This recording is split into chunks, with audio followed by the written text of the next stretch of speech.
Why we are working closely with all the stakeholders as the partners within Isiolo to strengthen those institutions, like the medical institutions, the local administrations, along the courts, the police standards, all these referral pathways.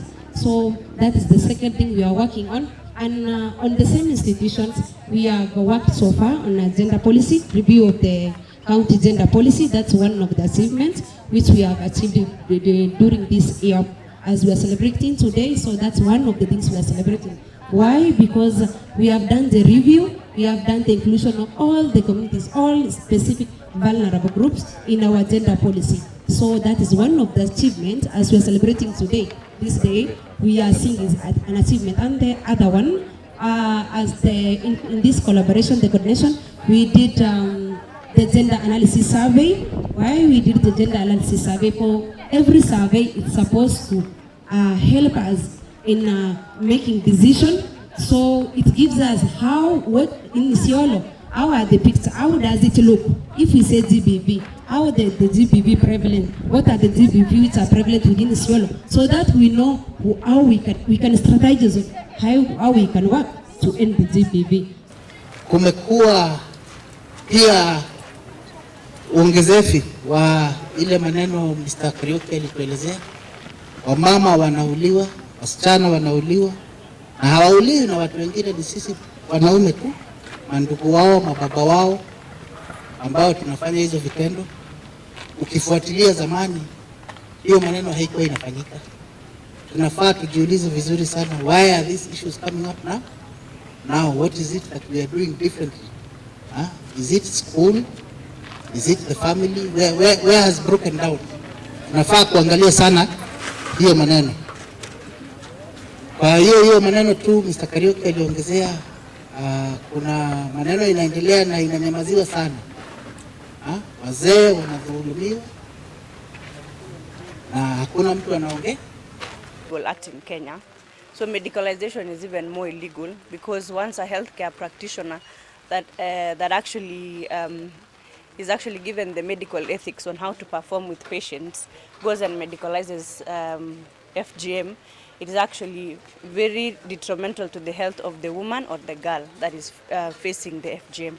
So for Isiolo County, we've not had any cases, I think, so far of medicalization. Maybe the ones that have come to the hospital. Earlier, it's not only online, but it's something that can actually cascade to be also offline, because it's the stalking, it's the harsh comments, it's the the bad images of people that are traded online, and also this, as we said, there's also a lot of sex trafficking and human trafficking going on online. So digital violence is something that is not only online, is not restricted to be online. It's something that can actually be seen in day-to-day life. It can come out and be in the actual world. And as I said earlier, whether it's offline or online, there is no excuse for gender-based violence.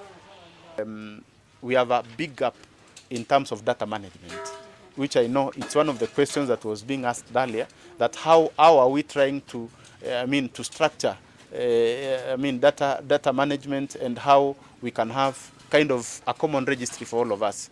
And we are so much dependent on the health information systems, but I know they are working on something, a platform that if a survivor reports, they will be able to report anonymously, and all that data can be captured, and it can also be shared to all the development or the state actors.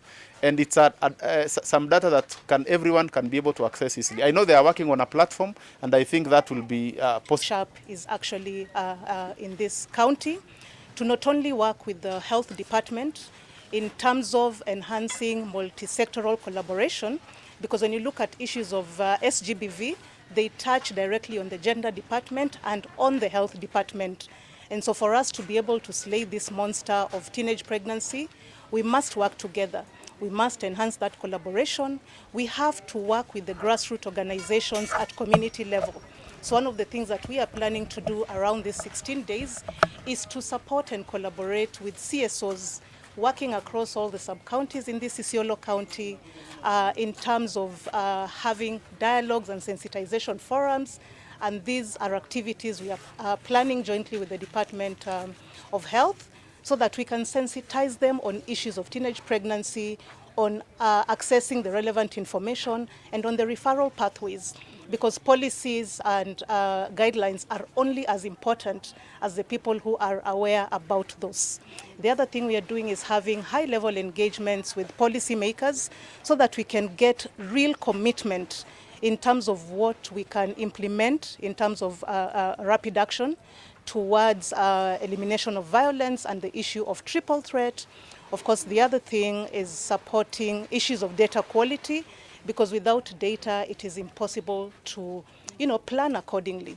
And so what we want to do is really support the department to do data quality management and assurance so that they can make informed decisions as a result of